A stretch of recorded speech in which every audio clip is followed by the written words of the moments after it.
So hello everyone, my name is Pratibha Singh and my roll number is 247001। सो आज का हमारा topic है जनरेटिंग लाइंस। सो generating line पढ़ने से पहले हम लोग देखेंगे हमारा रूल्ड सरफेस क्या होता है। सो हम देखेंगे रूल्ड सरफेस। रूल्ड सरफेस क्या होता है? रूल्ड सरफेस हमारा वो सरफेस होता है जैसे कि हमारे पास कोई स्ट्रेट लाइन है, जैसे हमारी स्ट्रेट लाइन हो गई, जब हम इसे मूव करवाते हैं किसी एक फिक्स डायरेक्शन में, तो हमारा एक सरफेस जनरेट हो, जैसे कि स्ट्रेट लाइन हम इसको मूव करवा रहे हैं इस डायरेक्शन फिक्स स्ट्रेट डायरेक्शन में, सो हमारा एक सरफेस जनरेट हो रहा है। इसी जनरेटेड सरफेस को हम लोग बोलते हैं रूल्ड सरफेस। इसकी डेफिनेशन हो जाएगी the surface which are generated by moving straight line are called ruled surface। ये हमारा रूल्ड सरफेस हो गया। हमारा जनरेटिंग लाइन क्या होता है? जनरेटिंग लाइन हमारा वो लाइन, यही जनरेटिंग लाइन हमारा वो लाइन होता है जो कि इस रूल्ड सरफेस को जनरेट करता है। जैसे कि हमारा ये जो फिक्स लाइन था जिसकी वजह से हमारा रूल्ड सरफेस जो सरफेस जनरेट हुआ है, इसी लाइन को हम लोग बोलते हैं जनरेटिंग लाइन। सो अब हम उसकी डेफिनेशन देखेंगे। जैसे हमारा हो गया जनरेटिंग लाइन्स, ढेर सारी लाइन्स होती हैं, तो जनरेटिंग लाइन्स, जनरेटिंग लाइन्स क्या होती हैं? ए ruled surface is defined as surface which is generated by motion of straight line, then this straight line is known as generating lines or generator और ruling. अब हम यहाँ पे देख रहे हैं हमारा जनरेटिंग लाइन है, जैसे मैंने बताया कि वो लाइन होती है जिसकी वजह से हमारा रूल्ड सरफेस जो जनरेट होता है। इस जनरेटिंग लाइन को हम लोग जनरेटर भी बोलते हैं और रूलिंग बोलते हैं। जैसे कि हम एग्जांपल देखें, ये हमारा स्ट्रेट लाइन हो गया, जब इसको मूव करवाते हैं इस डायरेक्शन में, तो ये हमारी लाइन्स हो गई। मूव करवाते हैं तो हमारा एक सरफेस जनरेट होता है, सर्कुलर सरफेस, जिसको हम लोग सिलेंडर बोलते हैं। सो हमारा इसी का एग्जांपल हो जाता है सिलेंडर हो गया। जैसे कोन हो गया, कोन हमारा कैसे हो जाता है? कोन हमारा ऐसा होता है कि इसमें हम लोग क्या करते हैं, हमारी एक स्ट्रेट लाइन रहती है, कोन में हम क्या करते हैं, हमारी स्ट्रेट लाइन को बीच से हम फिक्स कर देते हैं। उसके बाद नीचे वाले पोर्शन को, ऊपर वाले पोर्शन को इस तरह से रोटेट करते हैं सर्कुलर डायरेक्शन में, और नीचे वाले पोर्शन को हम सर्कुलर डायरेक्शन में रोटेट करते हैं, जिसकी वजह से हमारी दो सरफेस जनरेट होती है इस तरह, जिसकी वजह से हमारा सरफेस जनरेट होता है, जिसको हम लोग कोन बोलते हैं। अब हमारे यहाँ पे हम देखेंगे डबली रूल्ड सरफेस क्या होता है। Doubly ruled surface, ruled surface, doubly ruled surface को अगर हम सिंपल वे में देखें तो जैसे हमारा कोई सरफेस हो गया, उसके हर एक पॉइंट से कोई दो डिस्टिंक्ट मीन्स अलग अलग लाइंस पास हो रही हैं, हर एक पॉइंट पे पास हो रही हैं और सरफेस पे ही लाई कर रही हैं, तो हमारा क्या होता है, जो सरफेस जनरेट होता है उन दोनों लाइंस की वजह से, उसको हम लोग बोलते हैं डबली रूल्ड सरफेस। जैसे कि हम यहाँ पे देख लें, इसका हमारा एग्जाम्पल हो जाता है एग्जाम्पल इसका हो जाता है हाइपरबोलॉइड ऑफ वन शीट।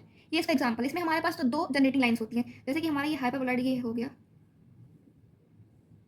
ये हमारा हो गया हाइपरबोलॉइड ऑफ वन शीट, ये हमारा डायग्राम हो गया। हमारे यहाँ पे एक लाइन होता है ऐसे जनरेटिंग लाइन, एक इस डायरेक्शन में ऐसे जाता है।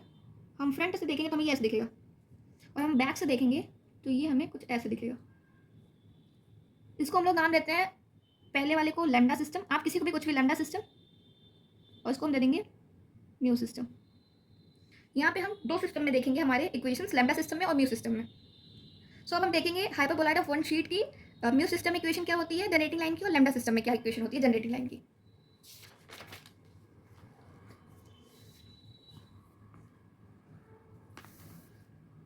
अब हम सबसे पहले यहाँ पे देखेंगे हमारा हाइपरबोलॉइड की इक्वेशन क्या होती है। सबसे पहले हाइपरबोलॉइड की इक्वेशन हमारी होती है equation of hyperboloid of one sheet.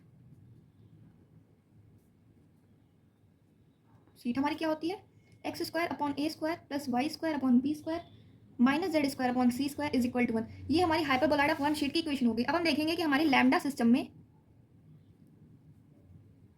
Generating line of hyperboloid of one sheet की इक्वेशन क्या होती है। तो यहाँ पे हमारा generating line of hyperboloid one sheet देखेंगे हमारा क्या होता है।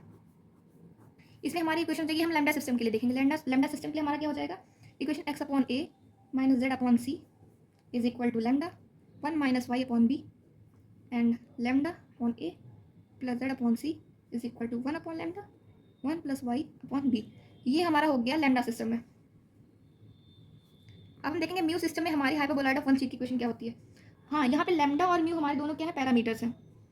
हम देखेंगे अब यहाँ पे म्यू के लिए, म्यू के लिए x upon a minus z upon c is equal to mu 1 plus y upon b x upon a plus z upon c is equal to 1 upon mu 1 minus y upon B.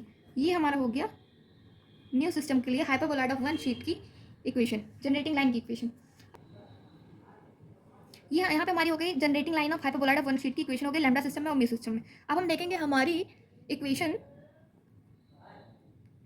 Hyperboloid of one sheet की हो गई। यहाँ पे हम दूसरा भी एक देखेंगे हमारा सरफेस जो कि है हमारा हाइपरबोलिक पैराबोलॉइड। ये हमारा दूसरा एग्जाम्पल है हाइपरबोलिक पैराबोलॉइड। अब हम हाइपरबोलिक पैराबोलॉइड में भी देखेंगे कि हमारे दो सिस्टम आएंगे, लैम्डा सिस्टम और म्यू सिस्टम। उसमें हमारी क्या इक्वेशन हो जाएगी, तो हम पहले देखें हाइपरबोलिक पैराबोलॉइड की हमारी इक्वेशन क्या होती है। यहाँ पे हमारी इक्वेशन होती है x square upon a square minus y square upon b square is equal to 2z upon c. ये हमारी हाइपरबोलिक पैराबोलॉइड की इक्वेशन हो गई। अब हम इसके जनरेटिंग लाइन की इक्वेशन देखेंगे। जनरेटिंग लाइन की इक्वेशन देखेंगे इन लैम्डा सिस्टम।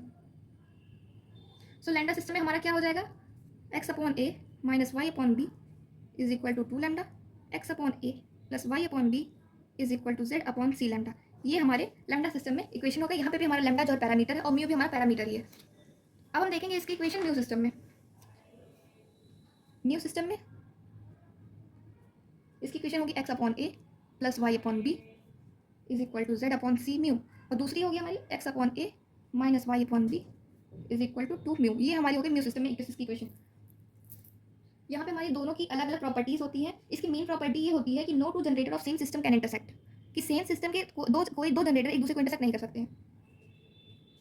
ये हमारा हो गया कि जनरेटिंग लाइंस क्या होती है। हमने जनरेटिंग लाइंस पढ़ा पहले, फिर जनरेटिंग लाइंस में हमने देखा कि हमारे रूल्ड सरफेस क्या होती है, डब्ल्यू रूल्ड क्या होती है। रूल्ड में हमारे एग्जांपल हो गया सिलेंडर हो गया, कोन हो गया। डब्ल्यू रूल्ड में हमने देखा hyperboloid of one sheet hyperbolic paraboloid, उसकी जनरेटिंग लाइंस की इक्वेशन देखी। उसकी हमने मेन प्रॉपर्टी देखी कि जैसे कि हो गया no two generator of same system can intersect, any generator of lambda system intersect any generator of mu system, कि कोई भी म्यू सिस्टम का जनरेटर है वो लैम्डा सिस्टम के जनरेटर को कट कर सकता है, बट सेम सिस्टम के कोई दो जनरेटर एक दूसरे को कट नहीं कर सकते हैं। तो अब यहाँ पे हम अपना दूसरा टॉपिक देखेंगे जो कि है सेंट्रल कोनिकॉइड। अब सेंट्रल कोनिकॉइड क्या होता है, the locus of general equation of second degree, जो कि हमारा होता है x square plus b y square plus c z square plus 2 plus 2 hxy plus 2 gzx plus 2 ux plus 2 vy plus 2 wz plus t is equal to 0 is called conicoid. इसको लोग कोनिकॉइड बोलते हैं या फिर इसको हम लोग क्वाड्रेटिक सरफेस भी बोलते हैं। अब हम यहाँ पे देखेंगे standard equation of central conicoid क्या होती है। तो standard equation of central conicoid होती है हमारी ax square plus by square plus cz square is equal to 1, जिसका सेंटर क्या होता है हमारा, इसका सेंटर होता है हमारा 0,0,0 होता है। अब हम यहाँ पे देखेंगे अगर हमारा ए बी सी तीनों पॉजिटिव है, ए बी सी तीनों पॉजिटिव है तो हमारी इक्वेशन बन के आएगा ये चीज़, जो कि हमारा एलिप्सॉइड का equation, standard equation of ellipsoid. अगर हमारा ए बी सी तीनों पॉजिटिव है, अब अगर हमारा कोई दो पॉजिटिव है और एक नेगेटिव है, जैसे कि हमारा अगर ए और बी पॉजिटिव हो गया और सी नेगेटिव हो गया, तो हमारी इक्वेशन बनेगी x square upon a square plus y square upon b square minus z square upon c square is equal to 1। तो ये हमारा क्या हो जाएगा, ये हमारा इक्वेशन हो जाएगा हाइपरबोलॉइड ऑफ वन शीट का, जिसमें कोई दो पॉजिटिव है और एक नेगेटिव है। अब हम यहाँ पे हमारा अगर क्या हो जाए कि हमारा कोई एक पॉजिटिव हो जाए और दो नेगेटिव हो जाए, जैसे हमारा एक एक्स पॉजिटिव हो जाए और वाई और जेड दोनों नेगेटिव हो जाए, तो हमारा इक्वेशन बनेगा x square upon a square minus y square upon b square minus z square upon c square is equal to 1। तो ये हमारी इक्वेशन हो जाएगी हाइपरबोलॉइड ऑफ टू शीट। यहाँ पे हमारा तीन मेन यही था जो कि हमने देख लिया है। So that's all for today, thank you.